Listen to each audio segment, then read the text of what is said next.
Assalamualaikum, welcome back to my YouTube channel. Hari ni aku nak try buat tahu fufa. Tahu fufa aku tu aku try guna soya kotak. Bahan-bahan dia mudah je, 4 bahan. Tapi aku tak tahulah tahu fufa aku tu jadi ke tak, keras ke, lembek ke, cair ke. So korang tengok dulu. Bye bye. Assalamualaikum. Okay, untuk resipi tahu fufa yang aku buat ni, aku gunakan 1 kotak soya, 2 biji gula nisan. Gula nisan ni aku akan masak dengan 350 ml air. Serbuk agar-agar. Serbuk agar-agar ni aku akan gunakan 2 sudu agar-agar dan 2 helai daun pandan.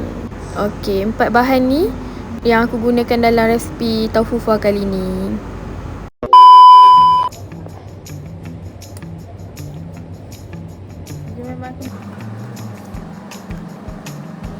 Okey, mula-mula masukkan 1 kotak air soya. Jenama apa-apa pun tak kisah.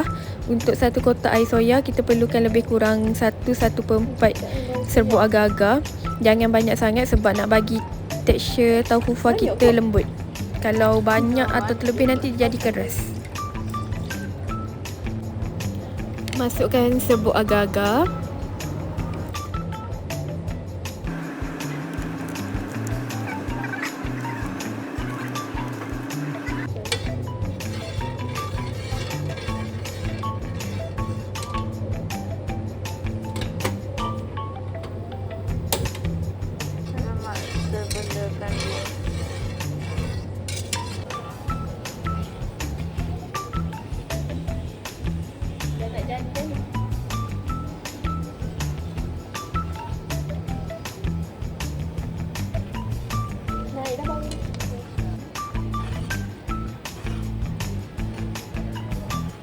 Sekejap je dekat lagi.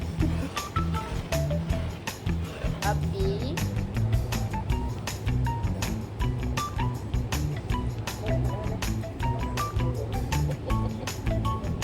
Five minutes later.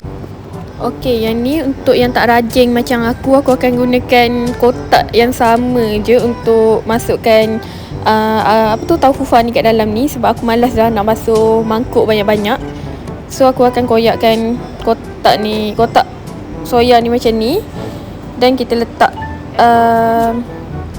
air tahu fufa yang kita dah masakkan dengan agar-agar tu kat dalam kotak soya ni.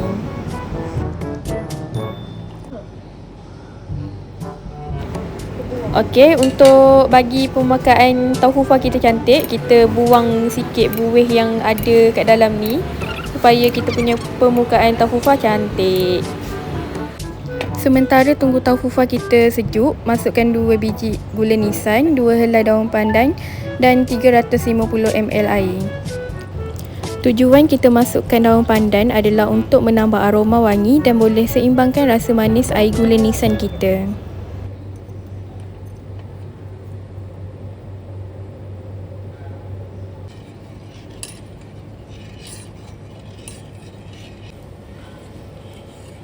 Bila dah mendidih, boleh tutup api dan sejukkan air gula nisan kita. Hai.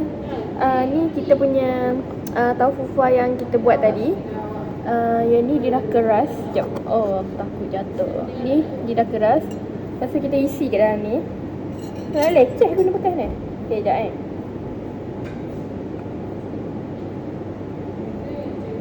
Jadi ke tak?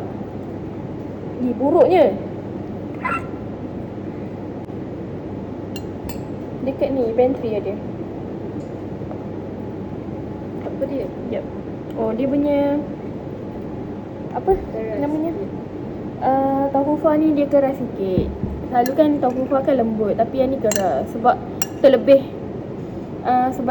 apa tadi? Terlebih agar-agar. Yang ni ada lebih sikit lagi. Yang ni kita simpan kat orang. Yang ni kita punya. Gula nisan ni kita masuk dalam ni. Okay guys, punya tekstur dia. Okay, ini tahu fufa kita yang kita buat tadi. Kita rasa sikit. Bismillahirrahmanirrahim. Rasa dia ada, tapi rasa dia pelik sikit. Tak sedap macam yang ori. Sebab kita kan guna ni je. Kalau nak buat, nanti kita try buat guna yang soya ori tu, kacang soya ori.